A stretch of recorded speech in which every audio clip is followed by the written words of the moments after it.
Thank you for having our child, Sarah. I'm sure he'll turn out to be a handsome boy just like you. Hearing about my sister giving birth, I was shocked by the conversation coming from inside the hospital room as I stood in front of the door. It was unmistakably my sister and my husband's voices. I was surprised that my husband was here, but even more shocked to learn that my sister's child was his. I did wish for a girl who'd look like Sarah, though. Oh, come on. Shall we go for a second one then?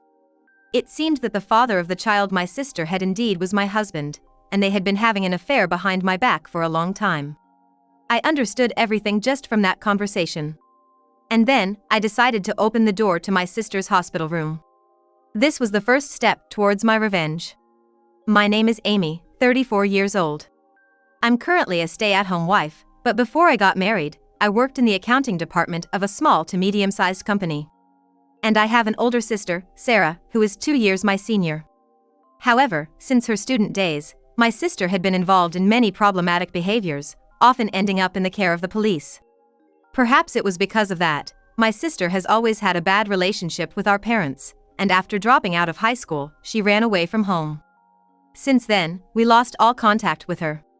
This left our parents wringing their hands, unsure of what to do, but eventually, they concluded she would return home on her own and thus did not request the police to search for her. However, to me, she was my beloved sister. I quietly searched for her on my own, but realized the limits of what I could do alone. Just as I was thinking I had no choice but to ask for help from our parents and acquaintances, my elderly parents passed away one after the other. When my parents died, I was already working, and with the rush of preparing for the wake and funeral, I had no time to search for my sister. After all the duties for my parents' funerals were completed, I was at the lowest point of despair. What should I do? I'm all alone now. I've lived with the support of my dad and mom until now. I wonder if I can manage on my own. During this time, a friend who had always been concerned about my mental and physical well-being invited me out for tea one day. As we sat down, my friend, fiddling with their smartphone, said, "Hey, do you know this person? I think she might be your sister, Amy, but am I wrong?" Wow. Let me see. According to my friend, my sister Sarah had become a yoga instructor and was active on social media. I immediately checked out the videos my friend told me about. It was unmistakably my sister, Sarah. Her video channel was popular, with subscriptions numbering in the tens of thousands. I was filled with joy and tears to know that my sister was alive and well. Wanting to meet her, I wrote a message in the comments section. I received a reply almost immediately. From there, after more than a decade, my interaction with my sister on social media resumed. It was as if I was filling in the gaps of all those years, communicating with her daily. Before long, I was able to reunite with my sister. Seeing her for the first time in years, I was surprised at how much she had changed into a refined and wonderful woman, completely different from before. Is it really you, sis? Come on. Did you forget my face just because we haven't seen each other for a decade? Wow, it's really you, sis. Have you been well? I cried with joy and hugged my sister. She was happy to see me too and apologized for letting me go through tough times alone. Since then, our family bonds were mended to the point where we would share updates about each other's lives. After reuniting with my sister, I returned to my normal life. My friends and colleagues at work were happy to see me regain my spirit. I felt very grateful, realizing that I am who I am today because everyone supported me. Later, feeling more positive, I joined a tennis club for working adults at the invitation of a friend. There, I met a man named John. John, 3 years older, was a wonderful man who patiently taught me, a beginner in tennis. John, interested in my eagerness to learn tennis, often invited me out for meals after the tennis club sessions ended. "Amy, you're really hardworking, aren't you?" "Not at all. It's just that your teaching method is so good, it makes me want to try harder." You say the nicest things. Hey, how about we go see a movie next time? I got some movie tickets. Oh, this one. I've been wanting to see this movie. I'd love to go. Okay. Let's go on our next day off.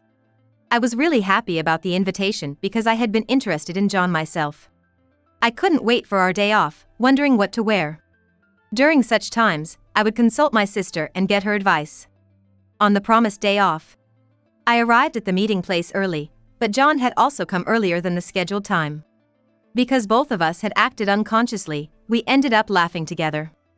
Until the movie started, we used the time to talk about personal stories and our hobbies. We discovered that we shared many of the same interests. When I mentioned that my sister was a yoga instructor. Wait, isn't that the beautiful instructor, Sarah? Yes. John, do you know her? Know her? I'm actually a big fan of Sarah. I often watch her videos. I had no idea. Learning that John was a fan of my sister became a turning point for us, leading to many dinner dates and eventually a relationship. John proposed to me, mentioning that he was due for a promotion at work soon. Thus, we got engaged and went to meet John's parents. John's parents were very kind and were thrilled about our marriage. When I messaged my sister about the engagement, she immediately called me. Amy, congratulations. You're getting married before me. I'm so jealous. Thank you. You're so popular, you could get married anytime. And then she apologized for causing so much trouble by running away and everything that followed. But I might not be able to make time for the meet and greet or formal greetings. But I'll definitely be there for the wedding. That's okay. John understands, too. Just make sure to come when the wedding date is set, okay? You're like a parent to me, after all. With that, she said she had to return to work, and the call ended. I was touched by my sister's sincere congratulations. Despite her busy schedule, she prioritized me, reminding me of her kindness. I also announced my engagement at work. My boss and colleagues all congratulated me, making me feel truly blessed. As I began to prepare for marriage, I decided to quit my job and become a full-time housewife to support my husband. Since my husband had expressed a desire for me to be a stay-at-home wife after getting married, I agreed. Amy, what should we do about our house after we get married? Well, considering we might have children in the future, a larger house would be better. A big house, huh? If we're doing it, I'd like one with a garden. Let's buy in a location where you'd like to live. Really? Thank you. With John becoming busier due to his promotion, I took on the responsibility of preparing for the wedding and arranging our new home. It was tough handling everything on my own, but John was always there for the important moments and gave thoughtful consideration. My affection for John, so kind and reliable, deepened even more. After registering our marriage, we immediately moved to a suburban house with a garden. Of course, the purchase was completed before our registration. As John had said, we chose a location that was convenient for me, and it was also within a 30-minute drive to his company, making it a great location. Now we can be closer to nature, which I think will be great for our kids too. Typical Amy, always thinking ahead for our future. In the beginning of our marriage, we lived happily every day. However, I was unaware that this happiness would soon crumble. 3 years into our marriage, I turned 34. Yet, we hadn't been blessed with children, and I started to feel increasingly anxious. One reason for my anxiety was reaching my mid-30s, knowing that any pregnancy from now would likely be considered high risk for both the baby and me. One more thing. Around this time, John's returns home began to get later and later. He also started to carry his smartphone with him everywhere in the house. Whether at meals or in the bath, he was constantly on his phone. Hey, you've been on your phone a lot lately, what's up? Oh, work has just been really busy lately, and I've had to deal with some mistakes made by my team. That was his explanation whenever I asked, claiming it was work-related. However, he often smiled while looking at his phone, which made me suspicious. Despite my suspicions of his infidelity, I couldn't bring myself to confront him, feeling guilty that we hadn't been able to have children. John seemed so looking forward to having children with me. Why can't I seem to get pregnant? Not being able to conceive was a major concern for me, and I had been thinking about getting it diagnosed. Amidst this, my sister announced she would be making a major announcement in her video stream. Curious about what it could be, I decided to watch her stream. To my surprise, she announced that she was pregnant. What? When did you get pregnant, sis? We had been in touch recently, and she hadn't mentioned anything of the sort. Moreover, when did she get married? Or is she planning to? I hadn't heard any news about her marriage. I wonder who her husband is. I felt a bit upset she hadn't told me directly, but still, the news of her pregnancy made me incredibly happy, as if it were my own news, and I immediately sent her a message. Then, my sister invited me out for a meal, and we made plans to meet. That night, I told my husband about my sister's pregnancy. Really? Sarah's pregnant? Yes, exactly. She announced it during her video stream today, and I was so surprised.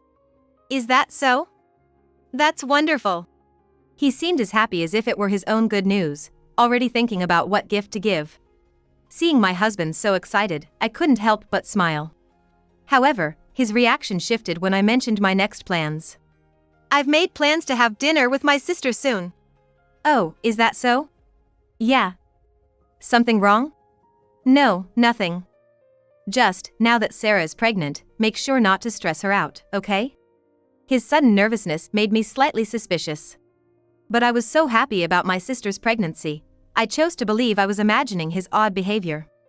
A few days later, I went to the restaurant where I had arranged to meet my sister. She was already there. Finding my sister, I sat down, ordered our meal, and immediately started bombarding her with questions. Hey, sis. Congratulations. When did you get pregnant? I was so surprised. Sorry. I wanted to surprise you, Amy, with the announcement. But I wish you had told me first. So, who's the father of the baby? That's a secret for now. I'll introduce him to you soon. Ah, come on. I'm so curious. Tell me soon. After that, my sister and I chatted about this and that, enjoying our meal together. As my sister's pregnancy progressed, her belly grew larger day by day. Thinking it might be getting difficult for her to manage things on her own, I offered to help out. Sis, it must be getting hard to manage on your own, right? Can I help with anything? No, it's okay. Don't worry. I have someone helping me out, so I'm all good. All right. But let me know if you need anything, okay? Despite my repeated offers to help, my sister stubbornly refused and wouldn't even give me her apartment address. I talked to my husband about it. Maybe she's hired a helper or someone? Amy, you don't need to worry. If anything comes up, she'll contact you. No need to go over to her place unnecessarily. Yeah, I suppose you're right. Oh, and I'll be home late tomorrow, so don't wait up for dinner. Really? Okay, got it. Though I had to accept my husband's words, his actions while smirking and looking at his phone made me suspicious. While I was concerned about my sister, John's behavior had become increasingly suspicious lately. I finally began to suspect that my husband might be having an affair and decided to secretly gather evidence. Months later, I received news that my sister had given birth. To celebrate my sister's new arrival, I rushed to the hospital. As I was about to open the door to her hospital room, I heard voices from inside. Thanks for coming, John. No, I should be the one thanking you, Sarah, for having my child. He's going to be a handsome boy just like John. I was hoping for a girl who looked like Sarah, though. Oh, come on. Shall we go for a second one then? I was shocked by the conversation I overheard. It was unmistakably John and my sister's voices. I was surprised that John was there before me, but even more shocked to learn that my sister's child was John's. Despite my surprise, I managed to stay somewhat calm.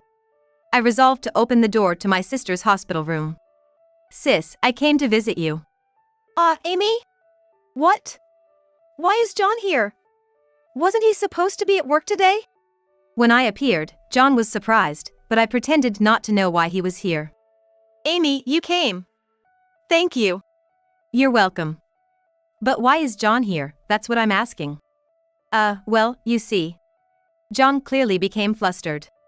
I heard the two of you talking from the other side of the door. Can you explain what's going on? Then, my sister said to me with a triumphant smile. What do you mean what's going on? You know, don't you? John is the father of this child. John is the father. It seems the conversation I overheard before entering the room wasn't a misunderstanding. You really are clueless, not realizing that John has been with me. It's actually hilarious. You've been having an affair behind my back? That's right. Wait, so when you said you'd make me happy, that was a lie? There's no use for someone who can't even have a child, they said, laughing together. It appeared that John truly was the father of my sister's child, and they had been having an affair behind my back all along. Actually, I've been a huge fan of Sarah even before I married you. I heard that when we started dating. I approached you because I knew you were Sarah's sister. I thought if I got close to you, eventually I'd get closer to Sarah. John is a huge fan of mine and also a viewer of my yoga videos. Indeed, when I first mentioned my sister while we were dating, my husband was surprised. But I was shocked to learn he was such an enthusiastic fan. You were that big of a fan of my sister. Of course. I've left comments on all of Sarah's videos. No man could resist falling for someone as beautiful and stylish as Sarah. I always noticed someone consistently leaving comments on my videos, and when I found out it was John, I was surprised. And just like that, it didn't take long for us to start dating. I was shocked to learn that the purpose of marrying me was also to get closer to my sister. Hearing the truth about my husband and sister's affair left me speechless. Well, as you can see, Sarah and I have a child now. Pack your things and get out of my life. We're getting a divorce, he declared, thrusting the already filled-out divorce papers at me. I finally understood why my sister wouldn't let me help her or give me her apartment's location. And all of John's suspicious behavior made sense now. Overcome more by anger than sadness, I calmly accepted, understood, took the divorce papers, and left the hospital. I couldn't forgive these two. Filled with despair and anger, I went to the municipal office to file the divorce papers, and just like that, John and I became strangers to each other. And so, I made a call to a certain place. The next day, my now ex-husband John bombarded me with an incredible number of calls. After ignoring them for a while, I reluctantly answered due to the incessant ringing. Hey! Pick up faster. More importantly, Amy, what did you do with the house? The house? Since I don't need it anymore, I disposed of it. What? Do you think you can do something like that without my permission? Since I submitted the divorce papers yesterday, we are strangers now. Why should I need permission from a stranger? On the day he confronted me with the divorce, I submitted the divorce papers. After leaving the hospital, I had called a certain place, a real estate agency. I negotiated with the real estate agency to sell the house and land in its entirety immediately. Don't mess with me. That's my house, even if we're divorced.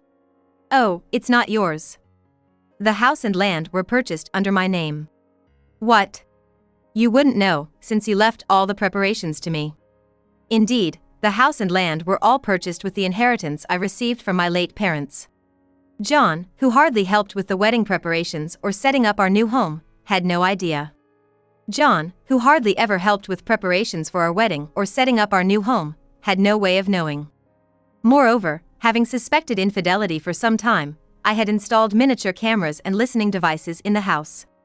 Thanks to that, I gathered evidence of the affair and had been consulting with a lawyer, strategizing on when to initiate the divorce. Planning for a potential divorce, I had been packing my belongings gradually, taking advantage of the nights John came home late, which made moving out smoother. John must have been shocked to find his belongings dumped in front of the house, now marked for sale, after returning from my sister's place. However, John couldn't accept what I said. The house and land are marital property, he protested, and even said, I won't allow you to do as you please. So, I stood my ground in response. The only reason we could afford the land and house was thanks to the inheritance my parents left me. That's. Plus, the purchase was made after you proposed, but before we were legally married, right? So, it doesn't count as shared property. What? After all, we were still strangers before our marriage. When John was at a loss for words over the phone, a voice said, "Let me speak to her," and the call was handed over to my sister. Knowing about the inheritance, my sister seemed panicked. Then, part of that inheritance should have belonged to me too, she said furiously. However, our parents had explicitly stated during their lifetime, we will not leave any inheritance to our unfortunate daughter, Sarah, and had left a will to that effect, ensuring that all the inheritance went to me. I explained all of this to my sister in detail. Despite this, John and my sister continued to complain over the phone. Ignoring them, I said sarcastically, I'm quite busy myself. So, I wish you both happiness, and hung up the phone. I then blocked John and my sister's contact numbers. Afterward, John, having suddenly lost his place to return to, ended up living in my sister's apartment. With the child on the way, John remarried my sister. They should have been able to live comfortably, given my sister's earnings. However, The fact that the child was the result of an affair was dramatically exposed in a tabloid magazine. Moreover, the revelation that the other party was her sister's husband spread quickly, causing a scandal. My sister, once a popular yoga instructor, saw her popularity plummet.